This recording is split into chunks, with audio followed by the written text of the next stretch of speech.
평범한 시작 마이너스 정숙의 현재. 새벽 5시. 어둠이 채 가시지 않은 골목길. 작은 불빛 하나가 먼저 깨어 있었다. 정숙의 반찬 가게. 58세, 이정숙. 18년 전 남편에게 버림받고 혼자 두 아이를 키우며 살아온 살.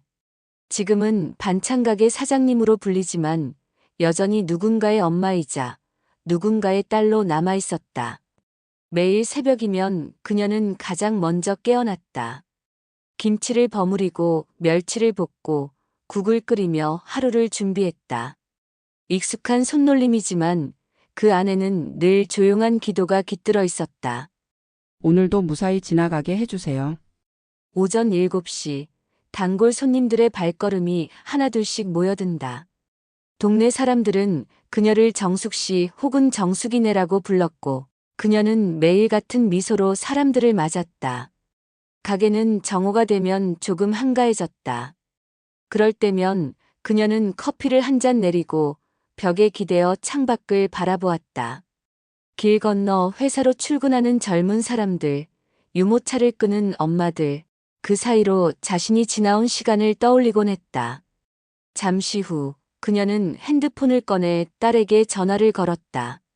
통화는 짧고 일상적이지만 정숙에게는 하루 중 가장 따뜻한 시간이었다. 밥은 잘 챙겨 먹고 다녀. 감기 조심하고. 해가 기울 무렵 가게 문을 닫고 또 다른 일터로 향한다. 근처 사무실 청소. 아이들이 다 컸고 이제는 그만해도 된다는 말도 자주 듣지만 그녀는 여전히 멈추지 않았다. 몸은 힘들어도 바쁘게 움직이는 동안 마음은 덜 아프기 때문이다. 밤 10시가 넘은 시간. 빈 가게 안, 불 꺼진 조리대 앞에서 그녀는 잠시 멈춰 선다. 그 어느 때보다 조용한 그 순간 문득 이런 생각이 든다. 이제 내 인생도 좀 생각해도 될까? 과거의 기억 마이너스 배신의 순간. 그날 밤 오랜만에 집안이 고요해졌다. 손목에 붙은 파스를 문지르다 문득 손이 멈췄다. TV 소리도 벽시계 소리도 들리지 않는 밤. 정숙은 조용히 시선을 낮추고 오래된 상자의 뚜껑을 열었다. 사진 몇 장, 통장 몇 개, 그리고 한 장의 쪽지. 18년 전 그날의 기억이 고요하게 밀려왔다. 처음엔 단순한 부탁이었다. 사업 자금이 부족하니까 4명의 통장만 잠깐 빌려줘. 미래의 아이들 등록금을 모아둔 통장이었지만 그 사람의 눈빛은 간절했고 정숙은 고개를 끄덕였다. 당신을 믿었으니까. 아이들 아빠였고 거의 10년을 함께한 남편이었으니까. 하지만 그 돈은 돌아오지 않았다. 한 주, 한 달, 그리고 몇 개월. 통장은 텅 비었고 그 사람은 점점 집에 늦게 들어왔다. 그리고 어느 날 아무런 예고도 없이 그녀의 세상이 무너졌다. 우연히 지나던 거리에서 마주한 장면. 손을 잡고 웃으며 걷던 남편과 젊은 여자. 너무 다정해서, 너무 익숙해서 순간 정숙은 세상이 멈춘 듯한 착각에 빠졌다. 그날 밤 그는 아무 일 없다는 듯 돌아왔고 정숙은 묻지 않았다. 하지만 며칠 뒤 먼저 입을 연 건 그 사람이었다. 정수가 이제 그만하자. 나 더는 이 생활 못하겠어. 그 말은 차가웠고 짧았고 잔인했다. 정숙은 물었다. 아이들은? 돈은? 계획은? 그는 대답했다. 애들은 내가 키워. 돈은 미안하다 이미 사업에 다 썼어. 돈을 사업에 썼을지 그때 그 여자에게 썼을지 따져 물어보려 생각도 했지만 더 이상 하지 않았다. 그날 밤 정숙은 아이들이 잠든 후 처음으로 소리를 내어 울었다. 그러나 다음 날 다시 평범한 얼굴로 아침밥을 차리고 아이들을 학교에 보낸다. 간혹 아이들이 물었다. 아빠는 왜 안 와? 정숙은 대답했다. 바쁘신가 봐. 곧 오실 거야. 18년 전 정숙은 모든 걸 잃었다. 남편, 돈, 평온한 일상. 하지만 단 하나, 두 아이만은 꼭 지키고 싶었다. 악전고투의 18년. 하루가 멀다 하고 새벽 공기가 손끝을 얼려왔던 시절. 정숙의 하루는 언제나 어둠 속에서 시작됐다. 남편이 떠난 뒤 아이들을 키우기 위해 그녀는 모든 일을 마다하지 않았다. 새벽 4시 청소 도구를 들고 상가 건물을 돌고 오전에는 식당에서 설거지를 했다.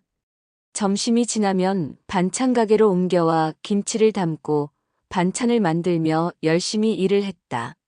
하루 세 군데를 전전하며 그녀의 몸은 천근만근이었지만 멈출 수 없었다. 아이들을 굶길 순 없었으니까. 어느 겨울 민수가 감기에 걸렸던 날이 떠오른다.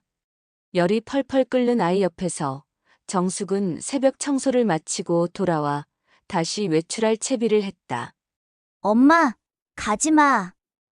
그 말이 가슴에 박혔지만 대신 내민 건 미지근한 물컵과 이불 한 장이었다. 아픈 몸을 이끌고 일했던 날도 있었다. 몸살로 땀이 비오듯 쏟아졌지만 청소도구를 쥔 손은 놓지 않았다. 하루라도 쉬면 밀린 고지서가 눈앞에 쌓이니까. 민수가 중학교에 들어갔을 땐 체육복 한 벌 사는 것도 큰 결심이었다. 수진이 고등학교 진학을 앞두곤 등록금 마련을 위해 대출을 받았다. 은행 상담 창구에서 손끝을 부여잡고 고개를 숙였던 기억. 조금만 도와주세요. 제가 꼭 갚겠습니다. 그 한마디에 모든 자존심을 내려놓았다. 아이들이 아직 어렸던 어느 날 민수가 물었다. 엄마, 아빠는 왜 안 와? 그 한마디에 정숙은 말없이 젓가락질을 멈췄다. 입술을 달싹였지만 나오는 건 침묵뿐이었다. 처음엔 그저 아빠는 바빠라는 말로 얼버무렸다. 하지만 아이들이 점점 자라며 질문이 구체해지자 정숙도 고민 끝에 거짓을 택했다. 엄마, 우리 부모님 이혼했어? 그 질문엔 고개를 끄덕였다. 하지만 그 뒤에 숨은 진실, 아빠가 재산을 들고 젊은 여자와 떠났다는 말은 끝내 꺼내지 않았다. 상처 위에 또 상처를 주고 싶지 않았다. 아버지를 미워하며 자라길 원하지 않았다. 그래서 정숙은 아이들에게서 진실을 숨겼다. 그건 어쩌면 그녀가 할 수 있는 마지막 보호였을지도 모른다. 그렇게 정숙은 감정을 삼키며 하루하루를 버텼다. 나는 밥을 굶어도 애들 밥은 차려줬고 새 옷은 못 사줘도 깨끗하게 다려 입혔다. 아이들은 몰랐을 것이다. 밤마다 주방 바닥에 기대어 졸다 깨는 엄마의 뒷모습을. 그렇게 흘러온 세월이 18년. 정숙은 서서히 생활의 균형을 되찾았다. 남의 가게 밑에 일하던 정숙은 어느덧 작은 가게도 마련하고 아이들은 자라서 스스로 밥을 벌 수 있는 어른이 되었고 그녀도 더는 밤을 새지 않아도 되는 삶을 살게 되었다. 하지만 아직 정숙은 제대로 자기 삶을 살아본 적이 없었다. 그녀에게 나는 늘 맨 마지막 순서였다. 뜻밖의 소식. 오후 햇살이 느슨하게 가게 안으로 스며들던 시간. 정숙은 묵은 나무를 다듬고 있었고 마침 영자가 들렀다. 두 사람은 늘 그렇듯 말없이 나무를 손질하며 시간을 보냈다. 그러고 보니 며칠 전에 길에서 그 사람 마주쳤어. 철민이. 정숙의 손이 잠시 멈췄다. 하지만 시선은 여전히 나물 줄기 위에 머물러 있었다. 그러니까 먼저 말을 걸더라. 애들 잘 컸냐고 묻더라고. 그 말투가 그냥 궁금했다기보단 좀 보고 싶어 하는 눈치였어. 정숙은 아무 말 없이 고개를 숙인 채 잎을 하나하나 뜯었다. 소문 들었지? 건강이 많이 안 좋다더라. 당뇨에 허리까지 망가졌다고. 그 여자 그나마 남아있던 돈까지 몽땅 들고 나갔다던데. 얼굴 보니까 진짜 많이 늙었더라. 예전 그 사람 맞나 싶을 정도로. 그 말은 묘하게 낯설지 않았다. 아이들이 가끔 그를 떠올리던 순간들이 스쳤지만 그때마다 정숙은 마음을 다잡으며 지나왔다. 그에게 받은 건 상처였고 남은 건 고요한 책임뿐이었다. 그래도 사람이 그렇게까지 된 거 보니까 좀 안 됐다 싶더라. 정숙은 대꾸 없이 조용히 나무를 정리했다. 그 표정엔 연민도 미련도 없었다. 단지 이 모든 이야기가 너무 오래된 예질처럼 느껴질 뿐이었다. 치밀한 계획 내레이션 중심, 정숙의 각성 강조. 며칠 후 반찬 가게로 전화 한 통이 걸려왔다. 수화기 너머로 들려온 목소리는 오래전에 잊었다고 믿었던 그 남자였다. 철민의 목소리. 정수가 나야. 잘 지내지? 그의 목소리는 많이 바뀌어 있었다. 힘없고 지친 숨소리로 이어진 말들이 정숙의 귀에 스며들었다. 하지만 정숙은 아무 말 없이 수화기를 한 손으로 들고 창밖을 바라봤다. 애들 얼굴이라도 한번 보고 싶어. 요즘 들어 자꾸 생각이 나더라고. 내가 그때 그러면 안 됐는데. 그의 말은 자책이 아니라 외로움에서 비롯된 동정이었고, 정숙은 그것이 다시 누군가를 아프게 할지도 모른다는 예감을 했다. 그리고 확신했다. 연락 줄게요. 그녀는 더 이상 흔들리지 않기로 했다. 그는 여전히 자신의 외로움과 필요를 먼저 말하는 사람이었고, 그것이 정숙을 단단하게 만들었다. 그날 밤 정숙은 아이들을 불렀다. 이제는 말할 때가 되었다. 지켜주고자 감췄던 진실을 아이들에게 알려줘야 할 시간이었다. 정숙은 조용히 입을 열었다. 그녀의 목소리는 담담했고 그 안엔 긴 세월을 버틴 사람만이 낼 수 있는 힘이 있었다. 너희 아버지가 연락했다. 너희 얼굴이 보고 싶다고 자꾸 생각이 난다고 하더라. 아이들은 놀랐지만 정숙의 눈빛에서 무엇인가 달라졌음을 느꼈다. 그리고 마침내 그녀는 모든 것을 꺼내놓았다. 그날의 배신, 재산을 빼앗긴 일, 그리고 18년간의 침묵. 엄마, 왜 지금까지 말씀 안 하셨어요? 너희가 아버지를 미워하며 크는 게 싫었어. 그렇게 살게 하고 싶지 않았어. 아이들은 말이 없었다. 너무나 큰 진실 앞에 무엇부터 느껴야 할지도 모른 채 그녀는 마지막으로 말했다. 정숙, 이제 그 사람이 우리에게 다시 손을 내밀었어. 근데 이번에는 우리가 선택할 차례야. 그날 밤 세 사람은 아무 말 없이 긴 시간을 함께 앉아 있었다. 말보다 더 큰 감정이 그 자리를 채우고 있었다. 그리고 조용히 복수의 계획이 그들의 마음속에 자리를 잡기 시작했다. 철민의 방문 무너진 희망 예상. 며칠 후 전화벨이 다시 울렸다. 발신자는 철민이었다. 정수가 나야. 그의 목소리는 지난번보다 더 기운이 없었다. 기침 소리가 섞였고 숨결은 가늘었다. 왜 또 전화했어요? 정말 미안해서 그냥 애들 얼굴이라도 한번 보면 안 될까 해서. 정숙은 조용히 숨을 내쉬었다. 짧은 침묵 끝에 그녀는 담담하게 대답했다. 알겠어요. 집으로 오세요. 주소는 그대로예요. 약속한 날 철민은 조심스럽게 정숙의 집 앞에 섰다. 낡은 점퍼, 구부정한 어깨. 세월이 그를 지나치게 흔들고 간 듯했다. 문이 열리고 정숙과 마주한 철민은 한동안 아무 말도 하지 못했다. 정숙은 눈빛 하나 흐트러뜨리지 않은 채 문을 열어주었다. 들어와요. 애들 곧 올 거예요.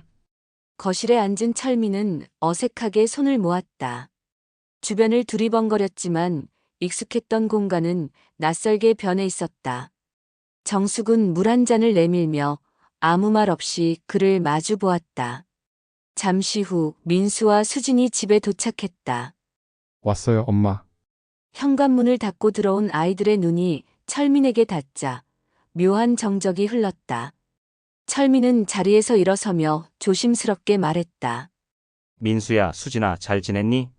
오랜만이네요. 18년 만이죠. 아빠가 정말 미안하다.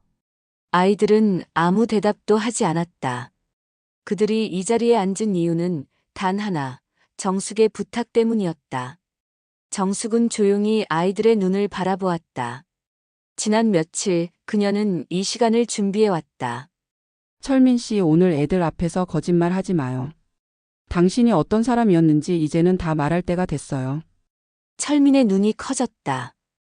당황과 두려움이 섞인 얼굴로 아이들을 바라보았다. 애들한테 당신이 어떻게 우리를 버리고 떠났는지 하나도 숨기지 않았어요. 굳은 표정으로 엄마한테 들었어요. 우리가 어릴 때 어떤 일이 있었는지. 아빠가 우리를 버리고 떠났다는 거. 그 여자가 재산까지 다 들고 나갔다는 거. 철민은 무너졌다. 그가 품고 왔던 가족의 환상은 정숙의 단단한 내면과 아이들의 냉정한 눈빛 앞에서 산산이 부서지고 있었다. 목소리 그래도 가족이잖아. 한 번만 용서해줘.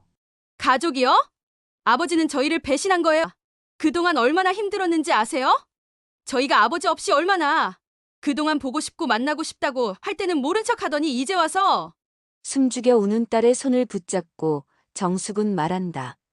당신은 18년 전 스스로 그 가족을 버렸어요. 이제 와서 감정 하나로 되돌릴 수 있다고 믿지 마요. 정숙의 말은 날카롭지 않았다. 오히려 담담하고 무게감 있는 울림이었다. 그녀는 그 어떤 순간보다도 흔들림이 없었다. 아이들도 마찬가지였다. 그나마 애들 얼굴 한 번은 보여드렸으니 다시는 이 집에 연락하지 마요. 그게 당신이 마지막으로 지킬 수 있는 예의예요. 철민은 말없이 고개를 숙였다. 그리고 아주 천천히 자리에서 일어나 집을 나섰다. 그 뒷모습에 누구도 말을 건네지 않았다. 문이 닫히고 정숙은 조용히 창밖을 바라보았다. 이제 정말 끝이야.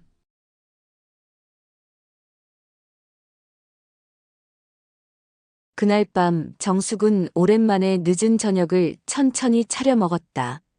김이 피어오르는 찌개, 적당히 익은 김치, 그리고 조용한 부엌. 오랜만에 혼자만을 위한 식사였다. 이제 좀 쉬어도 되겠지.